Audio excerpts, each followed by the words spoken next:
Hey y'all, welcome to Stating the Obvious. My name is Jennifer Staten, and I am so glad you're here. This is our very first episode. I wanted to create this channel to help college students kind of get and stay organized in their college classes.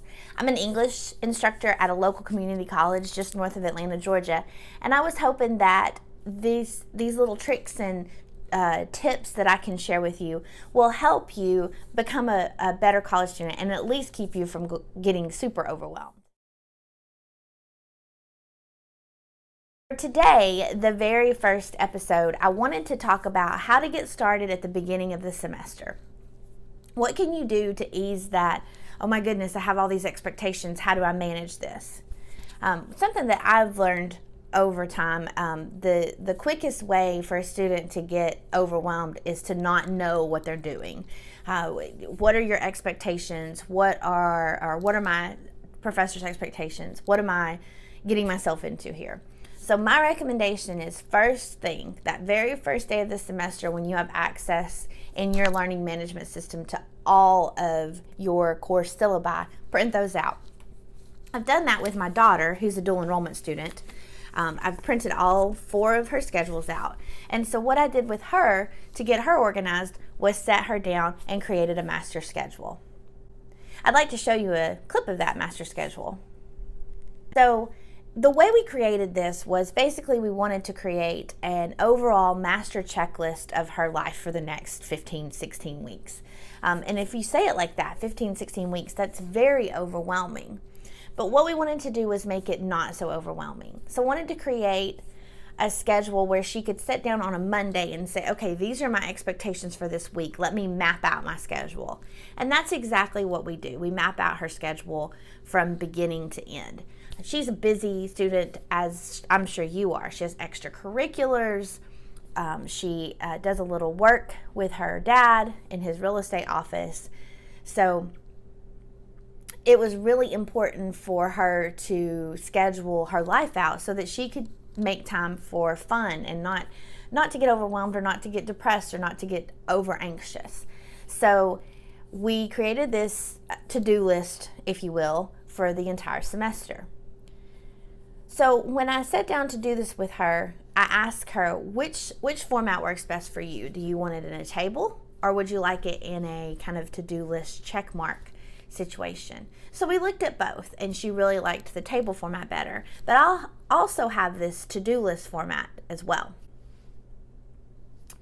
So what we did in order to accomplish this goal of creating a master schedule was we sat down and we laid all of her syllabi out on the table, and we literally went through and highlighted due dates and wrote out due dates so we could get organized. Now, let me tell you, this took about 2 hours. It wasn't a quick and easy thing.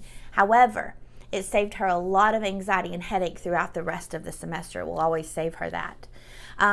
The first thing we did was kind of figure out which class requires the most work. She wanted that one on top in the chart, as you can see here. And then once we charted that out, she was able to really take a look at it and say, okay, this is how many hours a week I'm going to spend on this. This is how many hours a week I need to spend on this. Now, the recommendation is to always set aside, in addition to class time, 1 to 2 hours per day per classes. It doesn't always work out that way. Sometimes it's less, which is good. So just kind of keep that in mind. You're probably going to be spending 15 to 16 hours a week on your college work outside of class time. So keep that in mind. Lauren, my daughter, chose to do online classes only because of her busy schedule. But you may have a combination of both, so you have to factor that in the schedule as well. It might be easier for you to do a Monday, Tuesday, Wednesday schedule because you need to get all your college work done in those first 3 days of the week. Or maybe you focus on Friday, Saturday, and Sunday. So however you need to make your schedule work for you, that's what I suggest you do. In this case, we did a Monday through Thursday schedule because Lauren really likes to get her college work done in 4 days. That way she can have Friday and Saturday and Sunday to focus on socializing with her friends and also dance. She's on the dance team, so it's important for her to factor that in as well. So in addition to getting organized for the entire semester, I also wanted her to look closely at what are the different categories of grades. Sometimes priority is important.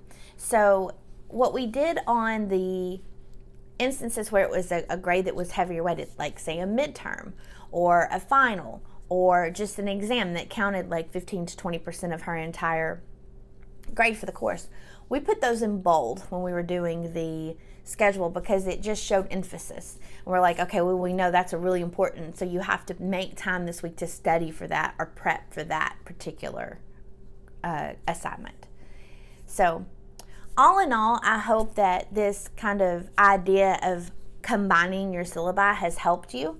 I'm happy to share screenshots with you once again of the master calendar in the table format that we created. And then also take a look at the calendar that we did in a to-do list form. Different people work different ways.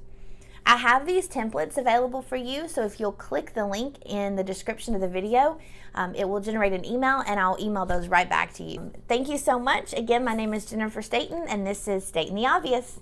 Have a great week.